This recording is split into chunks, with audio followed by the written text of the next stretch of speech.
Capítulo 37.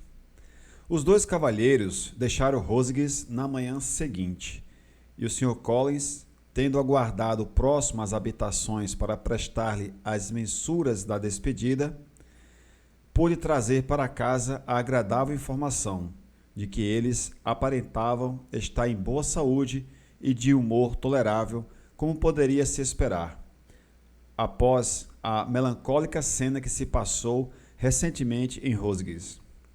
Para Rosings, então, se apressou para consolar Lady Catherine e a filha, e ao retornar trouxe com satisfação uma mensagem de sua senhoria, relatando que lhe seria muito desejoso tê-los todos para jantar com ela. Elizabeth não podia ver Lady Catherine sem se lembrar de que, tivesse ela decidido, poderia ser, neste momento, apresentada a ela como sua futura sobrinha. Nem ela poderia pensar, sem um sorriso, como seria a indignação de sua senhoria. O que ela poderia ter dito, como ela teria se comportado, eram as perguntas com as quais ela se divertia. O primeiro assunto deles foi a diminuição do grupo de Rosings. Eu lhes asseguro que sinto muitíssimo, disse Lady Catherine. Acredito que ninguém sente a perda de amigos tanto quanto eu, mas sou tão particularmente ligada a estes jovens e sei que eles também são muito ligados a mim. Eles lamentavam muito partir, mas então sempre lamentam.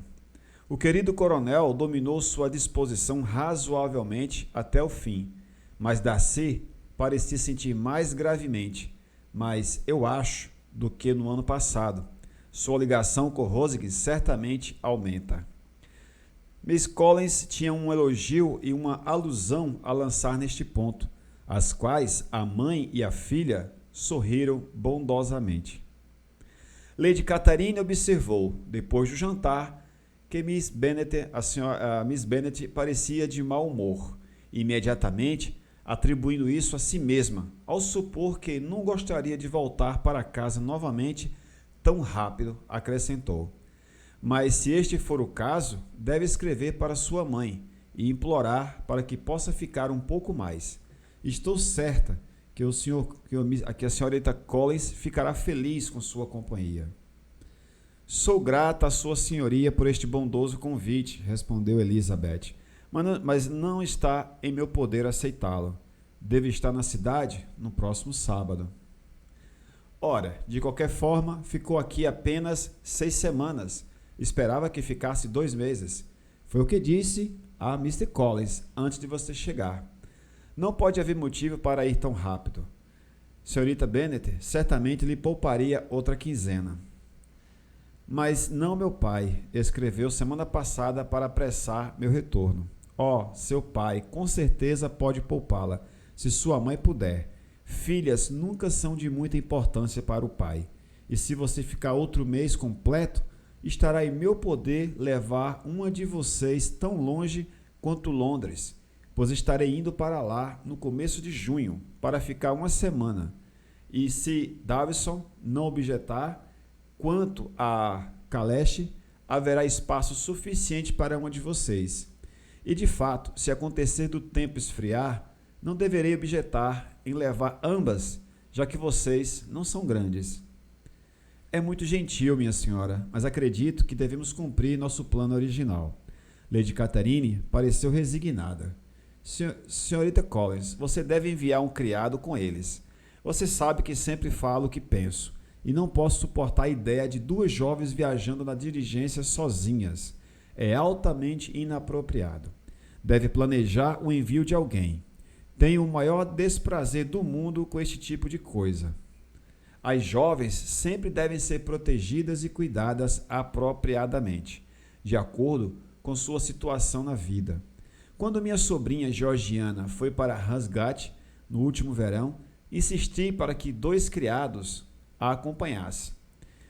Miss Darcy, a filha de Sr. Darcy, de Purbesley, e Lady Anne não puderam ter aparecido com propriedade de maneira diferente. Fico excessivamente atenta a todas essas coisas. Você deve enviar John com as jovens. Mr. Collins, fico feliz que me ocorreu mencionar isso, pois seria realmente ruim para sua reputação deixá-las irem sozinhas. Meu tio enviará um criado para nós. Oh, seu tio, ele mantém um criado, não é? Fico muito feliz que você tenha alguém para pensar nestas coisas. Onde vocês deverão mudar de cavalos? Oh, Bromley, com certeza. Se você mencionar meu nome no Bell, será atendida.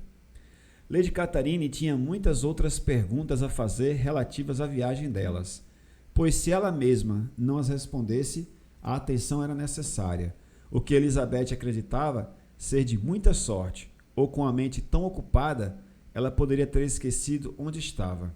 A reflexão deveria ser reservada para horas solitárias, sempre que ela estava sozinha. Cedia a ela com o maior alívio.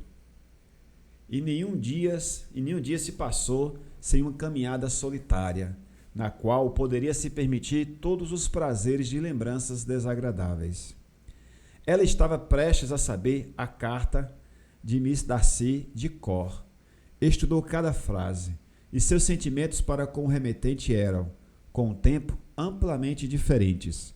Quando se lembrava do estilo de sua redação, ainda estava cheia de indignação, mas quando considerava o quão injustamente o condenara e o reprovava, sua ira se voltava contra si, e os sentimentos desapontados dele se tornavam objeto de compaixão.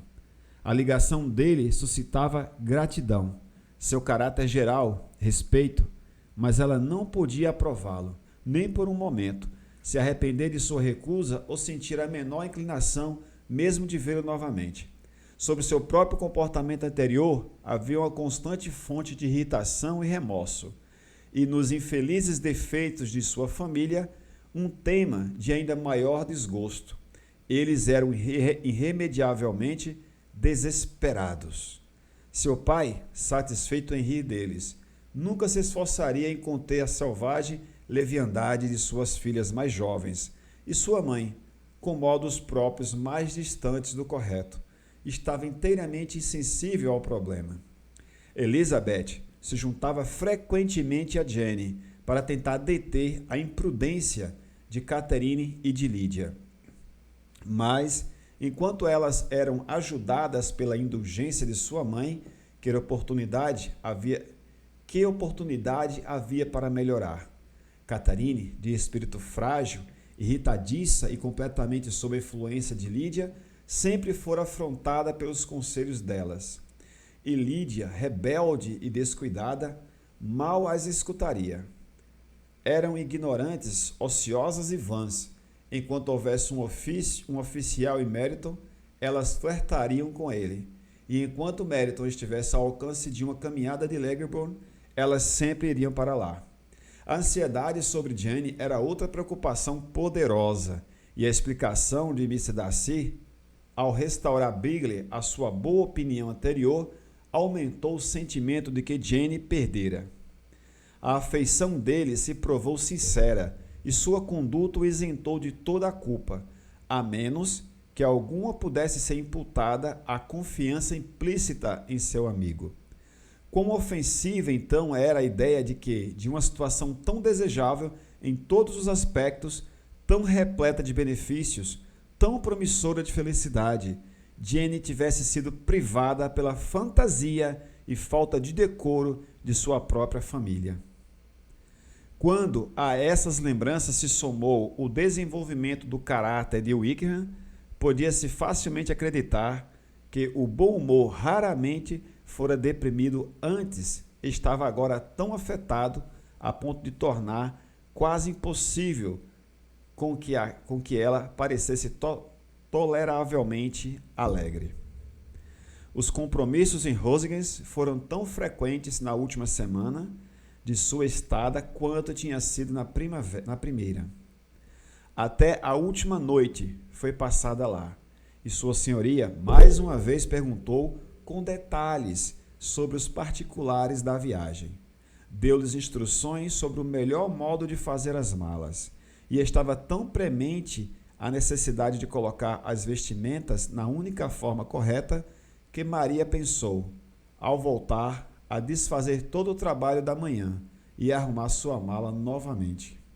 Quando partiram, Lady Catherine, com grande condescendência, desejou-lhes boa viagem e as convidou a visitar Rochefort outra vez no ano seguinte. E Miss de Bourgh se esforçou a ponto de ser cortês e estender-lhes a mão. Fim do capítulo 37.